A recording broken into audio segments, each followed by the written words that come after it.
नमस्कार, आप देख रहे हैं न्यूज़ पीआर। मैं हूं आदेश पुरी। कल बिहार का आर्थिक सर्वेक्षण पेश किया गया और उसमें ये कहा गया कि बिहार की जो आर्थिक विकास है वो जो पूरे देश की आर्थिक विकास है उससे 2.5 गुनी अधिक है। इसके साथ ही साथ जो आम आदमी का प्रति व्यक्ति आय है वो भी बढ़ा है, उसमें भी बढ़ोतरी हुई है। लेकिन सबसे बड़ा प्रश्न है कि पिछले साल लॉकडाउन का साल था और ऐसे में सारी गतिविधियां रुकी हुई थी। बिहार जो है कैसे इस विकास दर को प्राप्त कर लिया। हम अभी हैं राजद ऑफिस में और हमारे साथ हैं राजद प्रवक्ता अनवर हुसैन जी, इनसे हम बात करेंगे। सर, क्या आपको लगता है कि बिहार में पिछले साल लॉकडाउन था, पूरा देश जो है रुका रहा और बिहार में का जो विकास दर है वो केंद्र की विकास दर से राष्ट्रीय औसत से 2.5 गुना अधिक थी? थोड़ी देर के लिए मैं मान लेता हूं कि बिहार का जो विकास दर है वो राष्ट्रीय दर से 2.5 गुना अधिक है। सवाल है कि विकास का पैसा कहाँ गया? पैसा ज़मीन पे तो नहीं दिख रहा है ना, विकास ज़मीन पे तो नहीं दिख रहा है ना। आप तो सिर्फ पेपर पे डेटा कलेक्ट करने के अपने तरीक़े हैं, उसके इंटरप्रिटेशन के अपने तरीक़े हैं। वो कहाँ से आप कौन सा डेटा लेके आ रहे हैं मुझे नहीं मालूम, वो कितना ऑथेंटिक है। लेकिन मैं ये पूछ रहा हूँ कि ज़मीन पे तो दिखे। इस बिहार में कोरोना काल में जो लाखों मजदूरों के ऊपर जो बीती, वो भी क्या किसी डेवलपमेंट की निशानी है क्या? वो भी क्या विकास की निशानी है क्या? वो कितना परसेंटेज आपके इंक्रीज बता रहा है? ये सीधा सीधा आवाम के आंख में धूल झोंकने के बराबर, जनता के बराबर। ये झूठ बोल रहे हैं, मुसलसल झूठ बोल रहे हैं। विकास दिखे तो जमीन पर। अगर विकास है तो ये पलायन क्यों है? विकास है तो हमारा मजदूर अभी बिहार छोड़ के क्यों भाग रहा है? ये विकास है तो हमारा मजदूर पैदल चल चल के बिहार क्यों वापस आया? और फिर ये विकास है तो हमारा मजदूर आज ट्रेनों पर, बसों पर, ट्रकों पर बकरी बैल बन के क्यों डब्बों में दाखिल होकर अपने जॉब पे वापस जा रहा है? कौन सा विकास है आपके पास? कौन से विकास का मॉडल है आपके पास? आपके पास विकास के मॉडल में गरीबों के लिए कोई जगह ही नहीं है। आपने गरीब की जगह नहीं बनाई है। आपका प्रति जो आया है डेटा कितना आया? 3,000 कुछ का आया है। ये क्या कोई विकास का डाटा है? ये 3,000 जो है, आज एक सरकारी जो मुलाजिम है उसकी जो है औसत आमदनी जो है ना वो तकरीबन 2,000 के करीब पर डे है। और आप उसको वो 3,000 एक आदमी पे आ रही है, पर एनम की आ रही है जो भी आ रही है। तो ये जो है कोई विकास का डाटा जो है कोई बहुत ही अच्छा डाटा इंडिकेट नहीं कर रहा। आप कंपेयर क्यों कर रहे हैं? और कंपेयर हर स्टेट पे ले जाकर कीजिए ना, हर लेवल पे ले जाकर कीजिए। ये सिर्फ आवाम को धोखा देने की बात है, झूठ बोलने की बात है। डेटा के ऊपर कब तक खेलते रहेंगे भाई? आप ज़मीनी हकीकत को समझिए ना। किसान तो रो रहा है, किसान का धान जो है बिचौलिया जो है 1,000-1,100 रुपये खरीद रहा है एमएसपी, जबकि उसके 1,800 रुपये है। किसान जो पैदा कर रहा है उसको उसका बदल नहीं मिल रहा है। आप कह रहे हैं हमारी तरक्की हो रही। हाँ, अब हमारे यहाँ कोरोना का असर इसलिए नहीं पड़ा कि हमारे यहाँ वो तो है नहीं, कहीं क्या नाम है, इंडस्ट्री है नहीं। हम एग्रो बेस्ड हमारा क्या नाम है इनकम है, एग्रीकल्चर बेस्ड इनकम है। तो एग्रीकल्चर हमारी जैसी थी वो थी, इसलिए हमारे ऊपर ज़्यादा असर नहीं पड़ा उसका। लेकिन वो समाज हमारा जो दिल्ली रहता है, जो बॉम्बे रहता है, जो मद्रास रहता है, जो पूना रहता है, उससे जो हैदराबाद रहता है, उससे पूछे कि उसके पेट पे क्या असर पड़ा। सर, ये परसों बजट पेश होने वाला है, क्या संभावनाएं दिखती हैं? किधर फोकस रहेगा और क्या आपको अपेक्षाएं हैं बजट को लेकर? नए वित्त मंत्री हैं, नई सरकार है। जिस तरह से सेंटर का बजट आया उस तरह से बिहार का बजट होगा। सेंटर का बजट जो है रिच फोकस्ड है, अमीर आदमी पर फोकस्ड है, गरीब आदमियों के लिए कोई जगह नहीं। बिहार के बजट में भी वही कुछ होगा, गरीब आदमी के लिए कोई जगह नहीं होगी। 4 लेन, 6 लेन, 8 लेन सड़कों की बात होगी, बड़े बड़े फ्लाईओवर्स की बात होगी, 5 स्टार प्राइवेट होटल्स की बात होगी, हॉस्पिटल्स की बात होगी, इन्वेस्टमेंट की बात होगी। लेकिन जो आपका सरकारी जो इंफ्रास्ट्रक्चर जो खड़ा है, इंफ्रास्ट्रक्चर एजुकेशन का, उसको इनरिच करें, उसको खड़ा करें, उसको रिलायबल बनाएं, उसकी बात नहीं होगी। हमारे अपने सरकारी हॉस्पिटल इस लायक हो जाए कि हमारे लोगों को प्राइवेट हॉस्पिटल में नहीं दौड़ना पड़े, इसकी बात नहीं होगी। उस बजट में उसे कोई गुंजाइश नहीं होगी।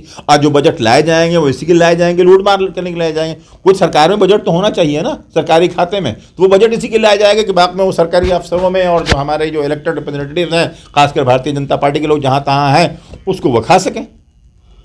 हम इस बजट से पहले ही कोई उम्मीद नहीं देखते हैं गरीब जनता के लिए। सर, आपने शिक्षा की बात की, लगातार मैट्रिक की परीक्षा के क्वेश्चन आउट हो रहे हैं। आज भी वायरल हुआ है, सत्य है या गलत है उसे पता नहीं, लेकिन आउट हुआ है। और साथ साथ आपको बता दें सर कि जो आंदोलन चल रहे हैं, छात्रों सड़क पे आ रहे हैं, दरोगा के खासकर छात्र, दिलीप उनके नेता हैं, उन्हें 10 दिनों से जेल में रखा गया है, अभी तक बाहर नहीं निकले हैं। सर उनके लिए क्या कहना है और शिक्षा के बारे में क्या कहना है? देखिए, जो शिक्षा का जो स्ट्रक्चर है वो यहाँ का चरमरा चुका है, टूट चुका है। ये शिक्षा पे पैसे तो खर्च कर रहे हैं, लेकिन पैसा कहाँ जा रहा, सवाल इसका है। शिक्षा कहीं, आप तो मीडिया का आदमी, आप बता दीजिए कोई सरकारी स्कूल का नाम बता दीजिए पटना में जहाँ पर पढ़ाई हो रही हो। ये पूरा जो है दौर गुजरा है ऑनलाइन का। प्राइवेट स्कूल तो लूट ही रहे हैं जनता को। शुरू में कहा हम कंसेशन देंगे, इसके बाद में पूरी फीस वसूल रहे हैं। हमारे मुख्यमंत्री जी को खबर नहीं है, हमारे एजुकेशन सेक्रेटरी को खबर नहीं है, हमारे एजुकेशन मिनिस्टर को खबर नहीं है, कहाँ सो रहे हैं लोग। ये अपने आप को गरीबों का रखवाला कहते हैं, जनता का रखवाला कहते हैं। जनता का रखवाला ये गिरी होती है कि आपने छूट दे दिया है लूट मारने वालों को। लूट मार जारी है, लोगों की जेबें लूटी जा रही हैं, उस पर डाका डाला जा रहा है प्राइवेट स्कूलों के जरिए। सरकारी स्कूलों में कि ठीक है पढ़ाई नहीं हो रही, बच्चा एनरोल्ड है, आप कह रहे हैं ऑनलाइन पढ़ाई हो रही। जरा इंफ्रास्ट्रक्चर तो सरकार अपना बता दे किस स्कूल के पास ऑनलाइन पढ़ाई होने की, करने की।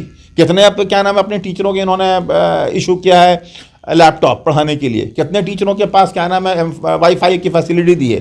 कहाँ कहाँ गांव में वाईफाई लगे हुए हैं। क्या ऑनलाइन की पढ़ाई हो सकती है वाईफाई की स्पेशल फैसिलिटी के बगैर? तो सरकार धूल झोंक रही है। भाई 1 साल में पढ़ाई कहीं हुई नहीं है, शिक्षा तो बिहार का डूब गया है। जो शिक्षा के ऊपर कहीं पर कुछ है तो वो बाहर की, जो बच्चे बिहार से बाहर पढ़ रहे हैं वहीं। अब हमारी उम्मीदों का मरकज़, हमारी जो होप, लाइट ऑफ होप है, वो जो है जो बच्चे हमारे बाहर निकल के पढ़ रहे हैं, जो दिल्ली जाके पढ़ रहे हैं, जो अलीगढ़ जाके पढ़ रहे हैं, जो पटना जाके पढ़ रहे हैं, जो BHU जाके, सॉरी, जो क्या नाम है लखनऊ जाके पढ़ रहे हैं, जो हैदराबाद जाके पढ़ रहे हैं, जो चेन्नई जाके पढ़ रहे हैं, जो कोटा जाके पढ़ रहे हैं, हमारी उम्मीदें वहाँ टिकी हुई कि यही कुछ परफॉर्म करके दिखाएंगे और यही लोग परफॉर्म करके दिखा रहे हैं।